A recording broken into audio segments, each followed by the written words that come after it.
Hello everyone, and welcome to Whispering Wind Psychic Cowgirl.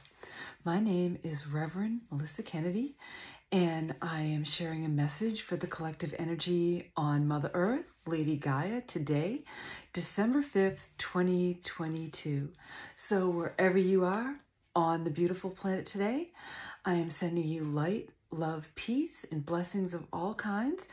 And I had a message come in this morning. I connected in with my divine I am, with the universe, God, creator, whatever word resonates for you, I connected in. Yes, I did. I hope you do the same every single day.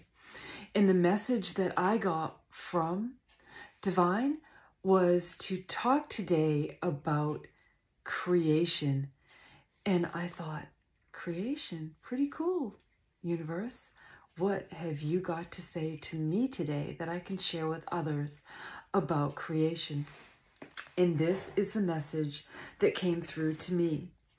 It says, the universe. Give me just a second here. Kind of lost my place. Okay. As human beings, we have the greatest power of all within us. We have the ability and the power to co-create with the universe every single day. What are you busy creating in your own world? Sit in the power of your divine energy. Breathe in the light. Bask in it. Feel it. Now ask yourself, what am I creating in my world today? If it is in alignment with that light, the power within, there is nothing that is standing in your way to prevent you from being everything you imagine yourself to be. Wow. Thank you, God. Thank you, universe, for that very profound and inspiring message. And so they said, meditate, co-create. In the affirmation that came in was, I am consciously aligning myself with my divine essence and my divine purpose. I am creation itself. And so it is. You know, what more can the universe say to us? What more can God give us? We have the power. I hear that song, I've got the power, just coming in right now. I have angels and guides that work with me with music, and that song comes in. But on the energy of creation, I was also, I had the privilege of attending a spiritual retreat the end of last week into this weekend. And what came through in that retreat, and keep in mind, we are all spiritual.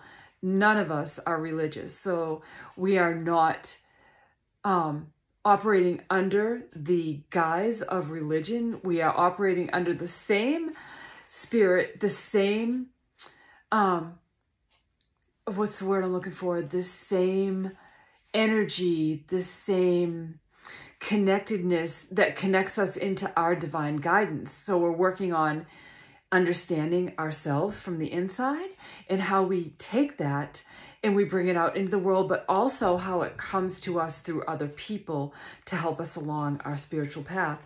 And what was read in this spiritual retreat was Corinthians 1:12. And in Corinthians 1:12, it talks about, you can read it on your own time. I'm not going to read it all to you, but the big message from this is, we are all one. You cannot separate the hand from the body, and it's all the same part of this one creation, this one being, this one thing that we are all a part of, that we all are in this world. And so it's my dog. Okay, Mama, you're fine. It's all right, honey. Shh, you're good. All right, you want to get down? Okay. So, sorry, I'm just at home with my animals, and it's just going to be like pandemonium here. But that was what came through. And then I asked So to layer on top of this Corinthians 1:12 about oneness, what else is it, universe, that you have that you want me to share? And I heard Hathor, the Hathors. And so I was like, very, very cool, because Hathor was the goddess of the sky. She was the goddess of creation, fertility in ancient Egypt, of rebirth, of welcoming in spirit to the kingdom that the ancient Egyptians would have called the dead, and we would call heaven. So Hathor was that high priestess, that goddess of fertility and creation, and welcoming all of the souls, all of the departed, into the afterworld, or the world of the dead, the Egyptians called it. But of course, it really wasn't the dead, it was rebirth. So the goddess Hathor came in, and she was also fertility, dance, and beauty. She was, like I said, welcoming the people back to the dead. She was also the goddess of the Western Mountain. And she was also the sky goddess along with Nut. And she was connected with the sky, movement of the planets, birth and rebirth after death, like I said. So if you want to do some deep diving yourself into Hathor, and also, you know, the story of creation and Jesus's birth and ancient Egypt also have a correlation. So you can read about Mary and Jesus, and also Isis and her son. I believe it was Horus. Don't quote me on that, but go ahead, and I'm not even going to Google it. Just go look it up for yourself and read about that story, and kind of connect it, and kind of look at the parallels between that ancient story and the story of Jesus and Jesus's birth, and what Jesus brings for rebirth and all of that into the world, and how the promise of how we are eternal beings, you know, and how we are creation itself, and how we see ourselves in this world as just one part, just one piece. We are separate from everything, it feels like, but in reality, that is just the reality that we're taught, that we are taught to believe. But really, we are all one. And also in this one, Corinthians 1-12, it talks about how you can't separate one part from the other, and how if one part feels something, we all feel it. And if one part is feeling, you know, in a bad way, or is experiencing trauma, or anything, that all of creation experiences that all at once. And I can't tell you how many times oneness comes through for me, how I'm riding that frequency, that vibration of oneness. And if you pay attention to it, you'll start to see the signs, the symbols, the messages will start coming to you through other people, how God speaks to us, through numbers, through every situation and circumstance in your life. There will be a message and a deeper and greater meaning. So I invite you to start paying attention to all of that, and to pay attention to how we are really all one, even though we are this one piece, this one body in this world today. We still are all one, and we experience the feeling of being alone, or maybe divided or separated from everybody else.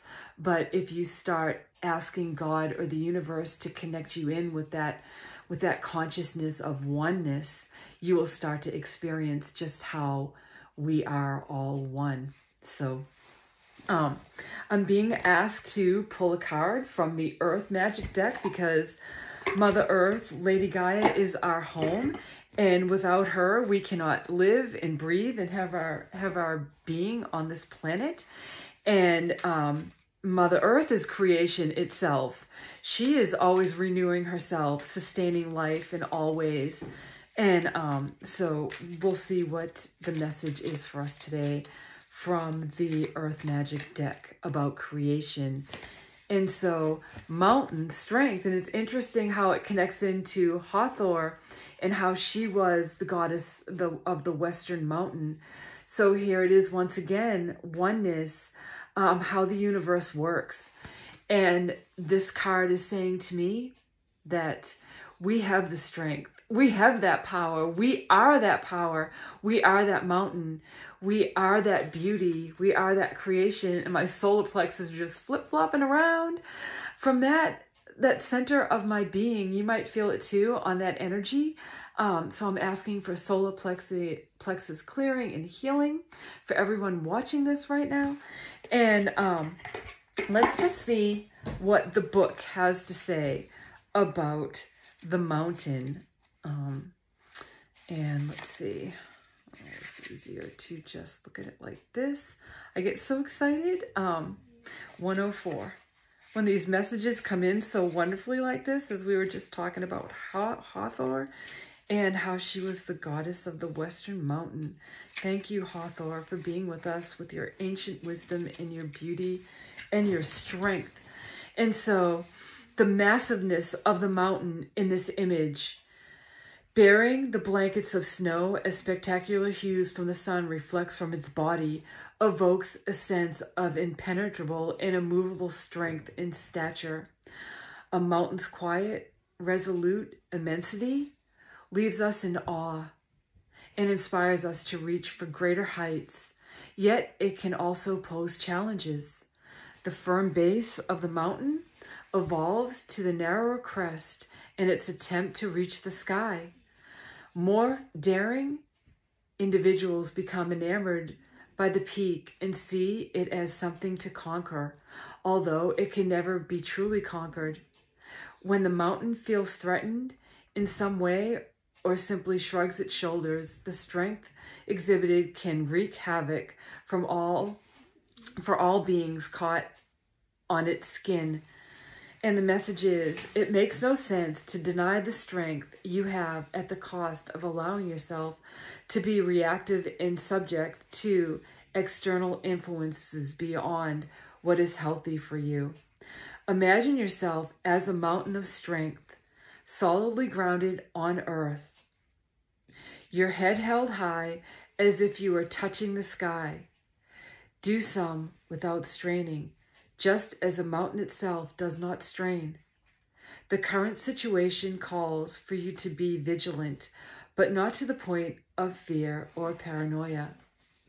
I'm hearing just pay attention to the signs.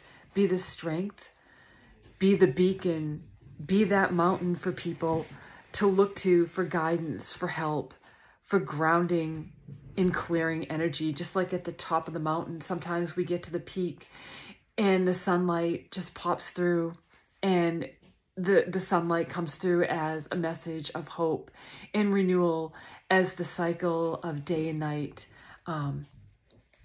We are creation. Yes, we are. And so with that being said, I'm going to love you and leave you until next time. Reverend Melissa Kennedy signing off. And if you've liked this message and it resonated with you, please like and share this video, and I welcome you to subscribe to my channel for more great messages.